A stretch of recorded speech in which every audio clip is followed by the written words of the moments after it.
social media matinoswera tichiona kuti nyaya dziri kufamba sei. Haiwa nhasi tine munhu mukuru anditi a man who needs no introduction, especially when it comes kunyaya dze-entertainment muZimbabwe. Comic Pastor, tinogamuchirai ku Saint TV. Mufaro wedu. Yeah. Ndanga kutoshaura ndoti kudi mazwa togara nevanhu vakuruka unoshayiwa pekutangira. Anditi tinotenda. Chekutanga tida kutenda ine mukana wamatipa wekuti tinge tiri tese.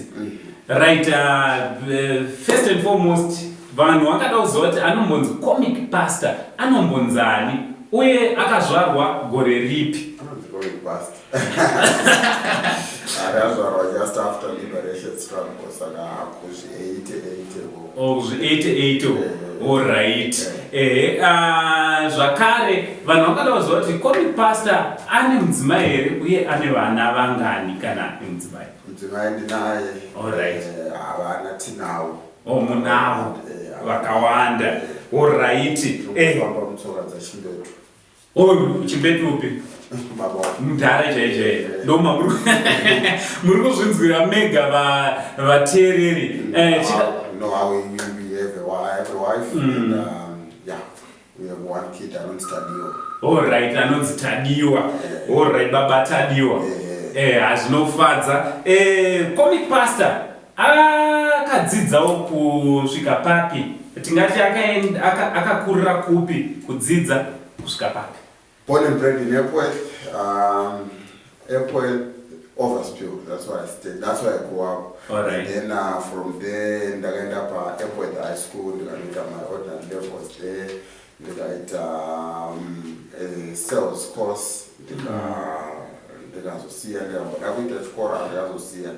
All right. All right. Digital marketing, but I dropped off. All right. Yeah. All right. So ndichida kubva ndatopinda panyaya ye-entertainment. Makatanga rini zvekuentertaina vanhu ende zvakatanga sei? Okay. Publicly, I would think it was 2014. Okay. But all along I've been doing some comedy, primary, high school, I've been doing drama and whatnot. Saka zvekuzoti munhu azozikana I think 2014. Alright, chii chakakuinspire kuti mutange zvekuentertaina vanhu? There's no inspiration. It's a gift. So it's a gift just to show up. Okay. Ungati ndakainspirewa nechakati kutange kuentertaina vanhu. You need to be there. Alright. Kana zviri mauri zvinotongoita. Okay. Alright. Mungada kuti zivisawo here kuti ndeapi ema-challenges masangana nawo so far kubva pamatanga muindustry kusvika pari nhasi? Wambosungwa here. Inini? Uchisungirwa entertainment. Aiwa, ansati. It's one of those, and also you see muZimbabwe tinema numbers masho. So you need to fight for your visibility. So in that process you need a lot of assistance. But so far in Zimbabwe, I don't know support art, art support, but still we've soldier on. Taura zvenyu. Ini nangu ndingati ndinoinspirewa zvakanyanya nemi, especially nema-Comic Awards. Okay. So takazoona futi makupinda panyaya dzemumhanzi ndini Comic vanotorova mangoma zvakadai izvi.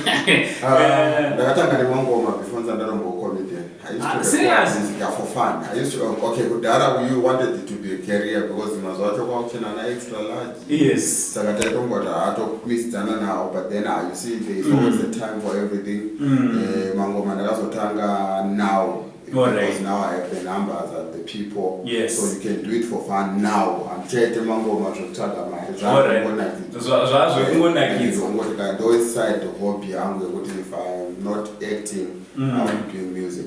All right. Muchipa mahobby ipapo ndoda kubvunza kuti munosapota bhora here hobby? Ngenkani, iboso ngenkani, that's local. All right. Then internationally I'm a Man City supporter. All right. Then I also support Barcelona, and I'm a Spain supporter when it comes to nations. All right. All right. For Zimbabwe. Yeah, okay. Mukana kukaitwa bhora ndinenge pangoma. If you ever see ngoma yeMzimbabwe ichirohwa naComic Pastor. Then of course, yeah, I'm the biggest supporter of Warriors. I support them whether they are winning or losing. All right. Tichida kubvunza zvakare kuti netimu yenyu yamunoshanda nayo, that is the Comic Pastor and Associate. Yes. Chokutanga ndichida kutoti makorokoto nekuda kwetime yamashanda mese, mashanda nguva yakareba. Kashoma patinoona vanhu vachishanda vese zvakanaka sezvamuri kuita. Ndapi machallenges wamunosangana nawo secompany? Not much because we are a free people. Hatina mitemo yakawanda, kuna zvekuzonzi wataurira ningi waita china ningi. So by that, because no one can be employed. Hakuna munhu anozoti I'm employed to the Comic Pastor. Everyone is a free agent. Mnesanozitora zvanoda. And we team up when we need work. Kana ukatoti nandisoda kupinda paprogram iyo, we leave you. We don't force things. We just do things according to how others want it. All right. Hakuna zvekuti amanji uyu munhu ndewedu saka chichichi. Hamuna munhu wedu. Hakuna munhu wemunhu. All right. Zvoti munhu ari free nyangwe akaona kuti ndandishade kushanda neassociate. You can say nina kumukuru ndaura handirakumboita zvinhu zvangu ndega. Muchitosununguka kuti. Yes, you should never tie people. All right. You also understand kuti your fans, vanhu vanokutera kuYouTube channel kwako TV, are the same people that follow the Comic Pastor, they're the same people that follow me. Saka, you must not say, munhu wedu, uinde wangu, don't follow haiwa. Kuna chino munhu wese ndewe Zimbabwe. All right. Ndokuda murungozvinzwira hamanesha mwari kwese kwamuri mashoko ari kubva kuna Comic Pastor. Ndeipa advice yamungade kupawo kune umwe mupana ari kutobva kuchikoro izvozvo akakutarisaika ari kutoti ndoda kuita saComic Pastor. There are two things. You are responsible for your own visibility.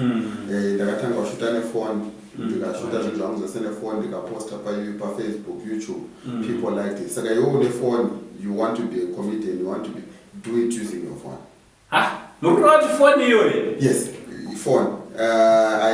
All my first kids, even now, I can still shoot the phone. The important is the content. Is it worth watching? Is it important kuti munhu aone? Kana kuti urungoita zvinhu zvakunaka. Saka use your own phone to be visible. Ndofunga muri kuzvinzwira kuti hapana chinokumisai kuti munge muri munotanga basa iri as long muine ma-smartphones. Aniti une kafoni kako ikako kambudzi unogona kutova saComic Pastor. So tinoda kutendai, thank you very much. Nekuva nesu, thank you very much. I encourage all my followers to go follow you also on Sen TV. Follow Sen TV. Just follow them. Yeah, that's true. Also, kune vamwe vari kuti Comic Pastor toda kuvafollowa vanokubata iko. It's Comic Pastor Facebook, Comic Pastor YouTube, Comic Pastor Twitter. All right, aiwa tinotenda chepesira.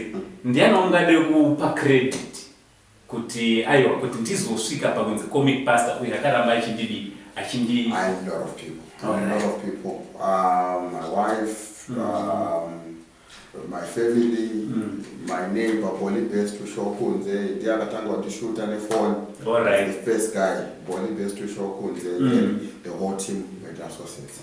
All right. Aiwa tinoda kutenda. Ndofunga muri ngozvinzwira kwese kwamuri kuti aiwa Comic Pastor zvakabva kupi zvichienda kupi.